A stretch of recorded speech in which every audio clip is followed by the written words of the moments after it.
The Silk Road, How an Ancient Network Shaped the Modern World, documentary-style introduction.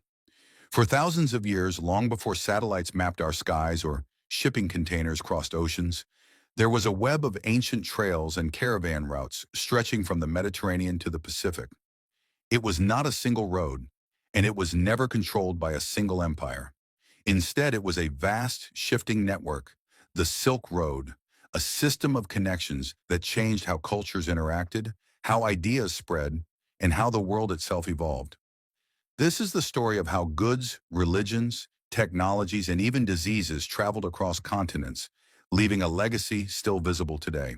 Introduction. For thousands of years, long before satellites mapped our skies or shipping containers crossed oceans, there was a web of ancient trails and caravan routes stretching from the Mediterranean to the Pacific. It was not a single road, and it was never controlled by a single empire. Instead, it was a vast, shifting network, the Silk Road, a system of connections that changed how cultures interacted, how ideas spread, and how the world itself evolved. This is the story of how goods, religions, technologies, and even diseases traveled across continents, leaving a legacy still visible today. The birth of a network. The roots of the Silk Road go back over 2,000 years to the rise of the Han Dynasty in China. While silk had already been produced for centuries, it was under the Han that it became a symbol of imperial prestige and a valuable commodity. But silk wasn't the only thing traveling west. Jade from Central Asia came east. Horses from the Fergana Valley, larger and stronger than any in China, became prized assets for Han armies. Both sides wanted something the other had, and necessity became the mother of long-distance diplomacy. This exchange began modestly, with envoys and traders making their way across deserts and mountains. Over time, these journeys became regular, forming a chain of linked economies that stretched across Central Asia, Persia, India, and the Mediterranean. Part 2. More than trade, a highway for ideas. The Silk Road was never just about commerce. It was also a pipeline for culture and belief. Buddhism spread from India into China, largely through these routes. Monks traveled from monastery to monastery, carrying scriptures and stories. Zoroastrianism and later Islam expanded eastward, weaving new religious traditions into the tapestry of Central Asia. Artistic styles such as Greco-Buddhist sculpture merged Greek realism with Buddhist symbolism, a visual reminder of worlds meeting. Mathematicians, astronomers, storytellers, and scholars moved along with merchants. Knowledge was traded as eagerly as gold or jewels. Part 3. Empires that built and protected it. For the Silk Road to function, stability was essential. Throughout its history, great empires rose and fell along its length.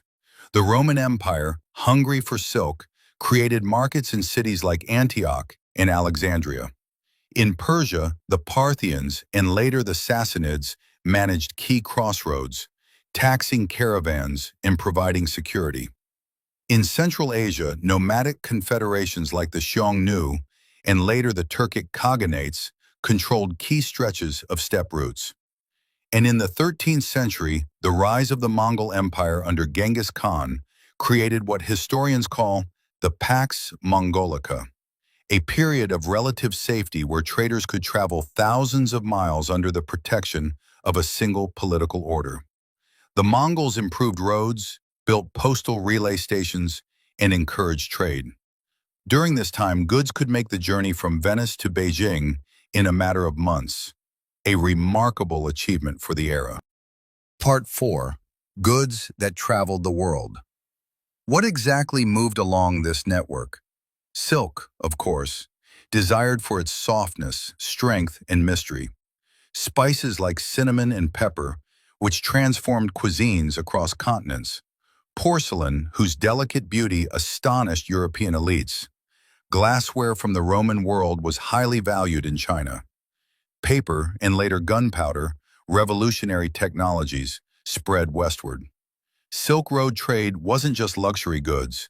Everyday items like salt, wool, grain, and livestock also moved along these paths. These exchanges helped regions with different climates depend on one another, fostering early forms of global economic interdependence. Part 5. The Dark Side, the Spread of Disease. The Silk Road carried more than prosperity, it also carried pathogens. The Black Death, which devastated Europe in the 14th century, is widely believed to have traveled from Central Asia along trade routes to the Mediterranean. Fleas infected with the plague bacterium hitched rides on caravans and sailing ships, spreading the disease with catastrophic speed. The same pathways that allowed ideas and technology to flourish also allowed epidemics to leap across continents. Part 6. The Decline of the Overland Routes. The Silk Road did not disappear overnight. It declined gradually due to several factors. 1. Maritime trade became faster and more efficient. European powers, eager to bypass intermediaries, sought sea routes to Asia. 2. The collapse of the Mongol Empire removed the stability that had kept caravans safe. 3. Natural disasters and pandemics disrupted populations along key portions of the route. By the 16th century, the world's economic center had shifted toward oceanic trade, but the Silk Road's impact was far from over. Part 7. Legacy and Modern Rebirth. Today, roads, railways, and digital networks echo the ancient roots. The very idea of linking Asia, Europe, and Africa through trade and shared infrastructure has reappeared in modern projects and geopolitics. But the Silk Road's true legacy is cultural. It taught the ancient world that isolation is an illusion, that ideas grow when they travel, and that civilizations thrive when they connect, not when they close their borders. The Silk Road showed that humanity's story is not a set of isolated chapters, but a single, interconnected narrative, one that continues to unfold today. Thanks for watching. Please don't forget to like, share, and subscribe. Peace.